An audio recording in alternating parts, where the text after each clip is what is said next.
மூளை ரொம்ப ஜாஸ்தியாக இருந்தால் நான் டேரக்டர்லாம் டார்ச்சர் பண்ண ஆரம்பிச்சிருவேன்னு நினைக்கிறேன். அதனால் அவங்க சொல்கிறத படி கேட்டு நடிக்கிற ஆளாக இருக்கிறது கொஞ்சம் கம்மியாக இருக்கிறதே நல்லது தான். ஸோ உங்களோடலாம் அந்த ஸ்டேஜ் ஷேர் பண்ணிக்கிட்டது சந்தோஷம். ஃபேன்லி, நான் எப்போவுமே என்னுடைய ஃபேன்ஸான என் பிரதர்ஸ் அண்ட் சிஸ்டர்ஸ்ன்னு சொல்லுவேன். ஏன்னா அவங்கள வந்து ஒரு ஃபேமிலியாக பார்க்குறேன். எனக்கு இந்த ஃபேன்லின்னு கேட்கும்போது ஃபேமிலி அப்படின்றது தான் எனக்கு சவுண்ட் ஆகுது. ஸோ அப்படி ஒரு பேரை அழகாக சூஸ் பண்ணியிருக்கிறாங்க. அண்ட் இவங்க சொன்ன ஐடியா என்னென்னா, நிறைய நெகட்டிவிட்டிஸ் இன்னைக்கு இருக்கிற காலகட்டத்தில் அதெல்லாம் ஃபில்டர் பண்ணி ரொம்ப பாசிட்டிவான என்கேஜ்மெண்ட் ஃபேன்ஸ்குள்ளே இருக்கணும் அண்ட் ஃபேன்ஸ்க்கும் அவங்களோட ஐடலுக்கும் இருக்கணுன்றதே வந்து ரொம்ப நல்ல தாட்டாக இருந்தது.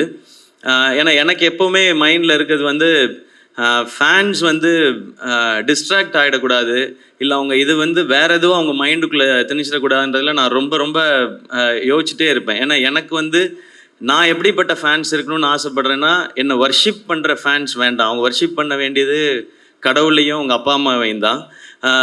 என் கூட ஃப்ரெண்ட்லியாக பேசுகிற, இல்லை ஒரு அண்ணன் தம்பி மாதிரி இருக்கிற, அப்படி பழகிற ஒரு ஃபேன்ஸ் தான் இருக்கணும்னு தான் நான் ஆசைப்பட்றேன். அதனால தான் எப்போவுமே நான் பிரதர்ஸ் அண்ட் சிஸ்டர்ஸ்ன்னு சொல்லிகிட்டே இருக்கேன்.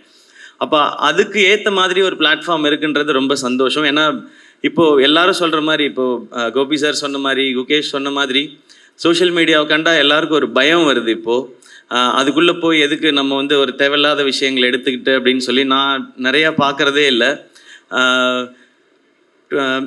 அதெல்லாம் பேஜஸ்லாம் பேரெல்லாம் சொல்லலாமான்னு தெரியல. ஸ்டேஜில் என்னெல்லாம் அவைலபிளாக இருக்கோ அது எல்லாத்துலேயும் என்னுடைய அக்கௌண்ட் இருக்குது, ஐடி இருக்குது. ஆனால் வேற ஒருத்தர் தான் மேனேஜ் பண்ணுறாங்க.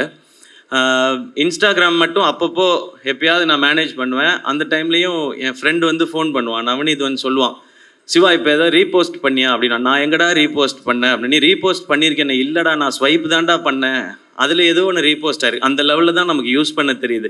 இப்போ அதுக்கும் பயந்துக்கிட்டு நான் வந்து அதை யூஸ் பண்ணுறதே இல்லை. அண்ட் அதில் இருக்க இன்ஃபர்மேஷன் எவ்வளோ கரெக்டு தப்பு, இது ரொம்ப முக்கியமானதாக இருக்குது. ஏன்னா தப்பான இன்ஃபர்மேஷனை வச்சுக்கிட்டு நிறையா சண்டை போட்டுட்டு இதெல்லாம் நடந்துகிட்டு இருக்க காலகட்டத்தில் இது எதுவுமே இல்லாமல் ஒரு ஆப் கொண்டு வர முடியும், அதில் வந்து கம்யூனிகேஷன் கொண்டு வர முடியும் அப்படின்றது வந்து இந்த டீமோட ஐடியாவே ரொம்ப புதுசாக இருக்குது, நல்லா இருக்குது, பாசிட்டிவாக கொண்டு வர விஷயம். ஏன்னா இன்றைக்கி வந்து சோஷியல் மீடியாவில் நிறைய ஆப்ஸில் வந்து ட்ராக்ஷனுக்காக நெகட்டிவிட்டிஸை தான் அவங்களே வந்து நிறைய அதை வந்து ப்ரமோட் பண்ணுறாங்க. அப்போ தான் ட்ராக்ஷன் ஜாஸ்தி இருக்குன்னு.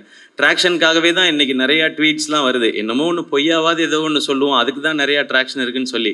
பட் எங்களுக்கு ட்ராக்ஷன் வேண்டாம், எங்களுக்கு இன்ஃபர்மேஷன் ஆத்தென்டிக்காக இருக்கணும், பாசிட்டிவான என்கேஜ்மெண்ட் இருக்கணும்னு நினைக்கிறதே ஒரு சூப்பரான தாட். இது வந்து எல்லாரும் இதை வந்து பயன்படுத்துகிற மாதிரியான ரொம்ப யூசர் ஃப்ரெண்ட்லியாகவும் இருக்குது அப்படின்றது தான் இவங்க சொன்னது. ஸோ நான்